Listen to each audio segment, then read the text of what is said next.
നമസ്കാരം. ഈ കഴിഞ്ഞ സെപ്റ്റംബറിൽ ശ്രീലങ്കയുടെ പുതിയ പ്രസിഡന്റായി അനുരാഗ് കുമാര ദിശനായകയെ സ്ഥാനമേറ്റപ്പോൾ അതിനുശേഷം നടന്ന പാർലമെന്റ് തെരഞ്ഞെടുപ്പിൽ അദ്ദേഹത്തിന്റെ പാർട്ടിക്ക് വലിയ ഭൂരിപക്ഷം ലഭിച്ചപ്പോഴെല്ലാം നമ്മൾ കേട്ട ഒരു രാഷ്ട്രീയ വിലയിരുത്തലുണ്ട്. അതായത് അനുരാഗ് കുമാര ദിശനായകയുടെ പാർട്ടിയും മുന്നണിയും ഇടതുപക്ഷ ആശയങ്ങൾ പിന്തുടരുന്ന പാർട്ടിയാണ്. അതുകൊണ്ട് തന്നെ അനുരാഗ് കുമാരയുടെ നീക്കങ്ങൾ ഇന്ത്യക്ക് ഭീഷണിയാകും, മാത്രമല്ല ചൈനയ്ക്ക് അനുകൂലമാവുകയും ചെയ്യും. കാരണം ചൈന വളരെ നേരത്തെ തന്നെ ശ്രീലങ്കയെ അവരുടെ ഭാഗത്തേക്ക് അടുപ്പിക്കാനുള്ള ശ്രമങ്ങൾ നടത്തിക്കൊണ്ടിരിക്കുകയുമാണ്. പക്ഷേ ആ രാഷ്ട്രീയ വിശദീകരണങ്ങൾ വരുന്നതിന് മുമ്പ് തന്നെ അനുരാഗ് കുമാര ദിശനായകയും അദ്ദേഹത്തിൻ്റെ പാർട്ടിയും ഇന്ത്യയിൽ ഇത്ര വ്യാപകമായി ചർച്ച ചെയ്യപ്പെടുന്നതിന് മുമ്പ് തന്നെ മോദി സർക്കാരിന്, അതായത് ഇന്ത്യൻ സർക്കാരിന് അവിടെ അധികാരത്തിൽ വരാൻ പോകുന്ന, ശ്രീലങ്കയിൽ അധികാരത്തിൽ വരാൻ പോകുന്നത് ആരാണ് എന്ന ചില സൂചനകൾ ലഭിച്ചിട്ടുണ്ടായിരുന്നു എന്നാണ് പിന്നീട് നടന്ന സംഭവ വികാസങ്ങൾ വ്യക്തമാക്കുന്നത്.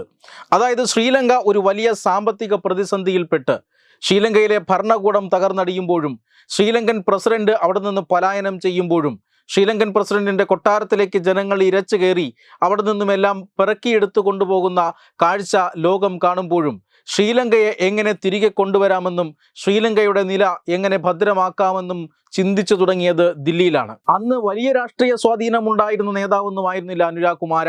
അനുരാഗ് കുമാരയെ ഇന്ത്യയിലേക്ക് വിളിപ്പിച്ച് അദ്ദേഹത്തിൻ്റെ പാർട്ടിയിലെ ഉന്നതതല സംഘവുമായി ഇന്ത്യൻ വിദേശകാര്യമന്ത്രിയും ഇന്ത്യയുടെ ദേശീയ സുരക്ഷാ ഉപദേഷ്ടാവുമെല്ലാം ദിവസങ്ങളോളം ചർച്ച നടത്തിയിരുന്നു.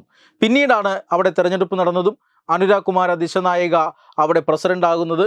അവിടെ പ്രസിഡന്റ് ആകുമ്പോഴും പാർലമെന്റിൽ അദ്ദേഹത്തിന് ഭൂരിപക്ഷമില്ലായിരുന്നു. വെറും 3 സീറ്റ് മാത്രമായിരുന്നു അവിടെ അദ്ദേഹത്തിൻ്റെ പാർട്ടിക്ക് പാർലമെന്റിൽ ഉണ്ടായിരുന്നത്. പിന്നീട് അദ്ദേഹം പാർലമെന്റ് പിരിച്ചുവിട്ട് തെരഞ്ഞെടുപ്പ് നടത്തി. ആ സമയത്ത് ജനങ്ങളോട് അദ്ദേഹം പറഞ്ഞിരുന്ന ഒരു കാര്യം, തനിക്ക് 2/3 ഭൂരിപക്ഷം വേണം, എന്നാൽ മാത്രമേ ശ്രീലങ്കയെ തിരികെ കൊണ്ടുവരാൻ സാധിക്കുകയുള്ളൂ എന്നായിരുന്നു. ആ ആഹ്വാനം ശിരസ വഹിച്ചുകൊണ്ട് ശ്രീലങ്കയിലെ ജനങ്ങൾ അദ്ദേഹത്തിന് വലിയ ഭൂരിപക്ഷം പാർലമെന്റിൽ നൽകുകയും ചെയ്തു. അതിനുശേഷം, അതായത് പ്രസിഡന്റായി തിരഞ്ഞെടുക്കപ്പെട്ടതിന് ശേഷം ആദ്യമായിട്ട് അദ്ദേഹം ഇന്ത്യയിൽ എത്തിയിരിക്കുകയാണ്.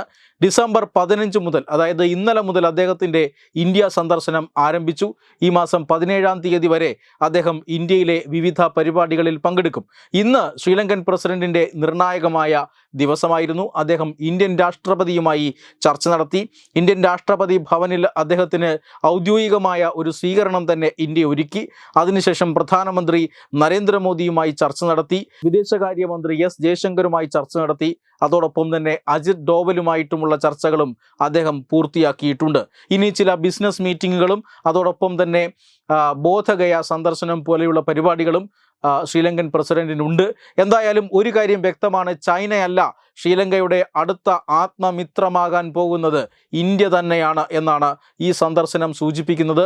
പ്രധാനമന്ത്രി നരേന്ദ്രമോദിയുമായി അദ്ദേഹം വളരെ ദീർഘനേരത്തെ സംഭാഷണങ്ങൾ ഇന്ന് നടത്തി.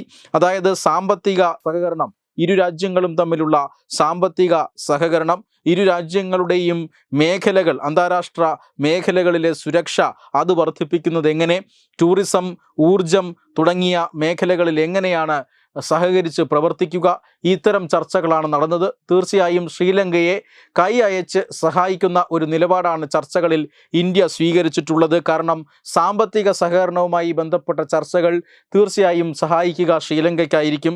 സുരക്ഷ മേഖലയുടെ സുരക്ഷ സംബന്ധിക്കുന്ന കാര്യങ്ങളിൽ ചർച്ച വരുമ്പോൾ തീർച്ചയായും ശ്രീലങ്കയുടെ സുരക്ഷ ഇന്ത്യയുടെ ഉത്തരവാദിത്വമായി ഇന്ത്യ ഏറ്റെടുക്കുന്നു.